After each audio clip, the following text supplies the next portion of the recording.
Hi there, I'm Alliah. I'm the Public Services Librarian here at Morganville Community Library, and today I am piloting a brand new program called Adult Creativity Club. So the goal of the program is basically for anybody who's ever wanted to try something and thought, oh, I really don't want to go to Michael's. We are now providing you once a month with the supplies to get your feet wet. So this month's is Succulent Terrariums. And actually, the very first thing you should have received with your Succulent Terrarium order is your succulent. So first thing you want to do is take the lid off so that it can breathe. And these are called Sempervivum, is the Latin name for the family, also generally known as hens and chicks around here.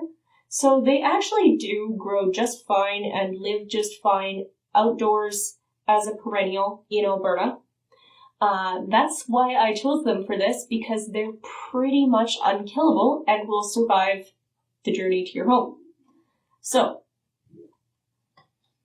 you will also have received a bag of decorations, fertilizer, which I've given you enough for just this terrarium for about 6 months.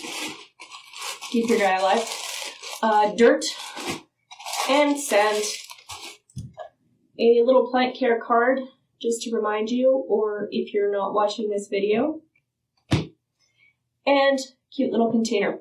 The things I have not provided you with are a little measuring spoon thingy, like I actually stole this from my fertilizer, and a liter of water. This is why the fertilizer goes so far after opening up your plant to let it breathe. You're going to take your fertilizer and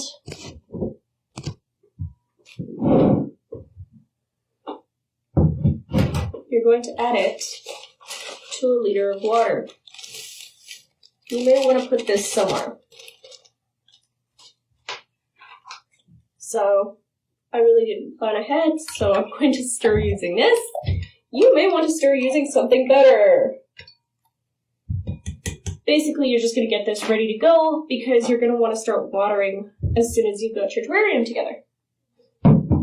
Now, first thing you're going to do is you're going to take your sand and you're going to pop your sand into the bottom of here.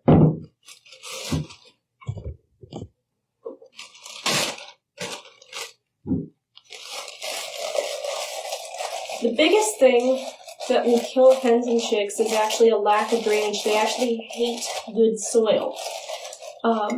They much prefer sandy soil, most succulents do, and the reason is that they need good drainage. They need their roots to be quite dry, or at least to have the opportunity to be so. So I'm going to pack that down a little bit. You don't necessarily have to. Next thing I'm going to do is add my dirt.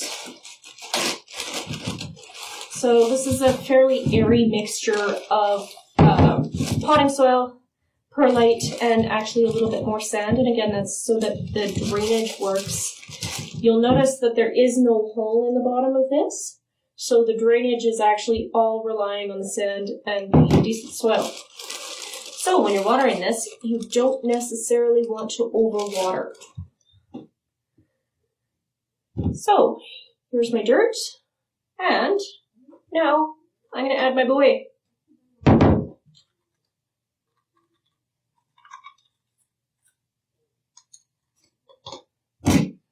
So, honestly, these guys are in little cardboard containers, and I actually don't recommend that you pull them out of the containers in order to plant them. They are very happy in them. In fact, I tried originally take them out of the cardboard to put them in the containers, and their roots are already in there. So it's actually much worse in this case to disturb the roots than it would be to simply let your little guy live his life confined in the cardboard. It will eventually break down in there, and actually what will break it down is having the roots grow straight through it. So now I have my plant planted.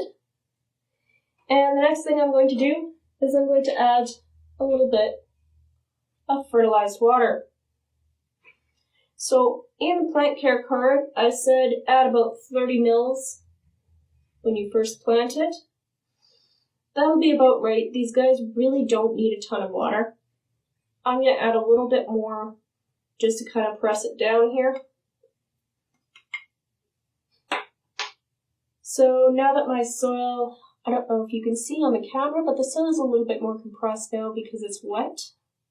And now comes the fun part, and the part you don't really need me for, is the decorations. So we have some lichen, some moss of different kinds, some shells, and some stones. So I'm literally just going to put them in a manner that looks nice to me. And you can use all of your decorations, you can use none of your decorations. I would love to see photos of your terrariums. I would love to get tagged in those. And some lichen. And look, now it's all photogenic. The nice thing about these ingredients is even if you're like me, it's really hard to mess it up completely.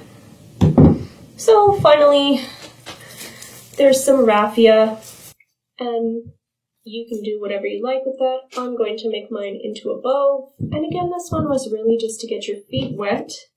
If you're looking at picking up a slightly more complicated hobby, we will be having a watercolor painting next month in February for Valentine's Day. In the meantime, the care instructions for this are quite simple.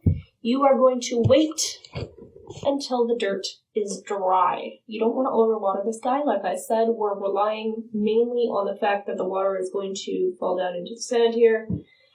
So without the holes, it's going to be a problem if you overwater. These guys are pretty hardy. Again, they survive Alberta winters, so they're drought tolerant. If you're in doubt, give them another couple days and check the soil again.